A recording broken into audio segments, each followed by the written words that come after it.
অবশেষে অনেক অপেক্ষার পর বিসিবি প্রকাশ করলো বাংলাদেশ দলের জার্সি। এবার তড়িঘড়ি না করে আস্তে ধীরে তৈরি হয়েছে চ্যাম্পিয়ন্স ট্রফির কিট। অতীতে জার্সি নিয়ে ছিল অনেক আপত্তি, সাদামাটা ডিজাইনে ক্রিকেট প্রেমীদের মনে ছিল অনেকটা আক্ষেপ, বিভিন্নভাবে সমালোচনাও হয়েছে। কিন্তু এইবার জার্সিটা নিয়ে সবার মনে উচ্ছ্বাস দেখা যাচ্ছে।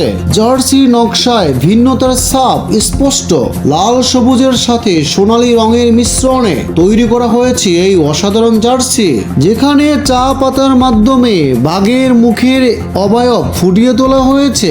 আর এই অসাধারণ জার্সি পরেই আগামী 20শে ফেব্রুয়ারি মাঠে নামবে বাংলাদেশ ক্রিকেট দল।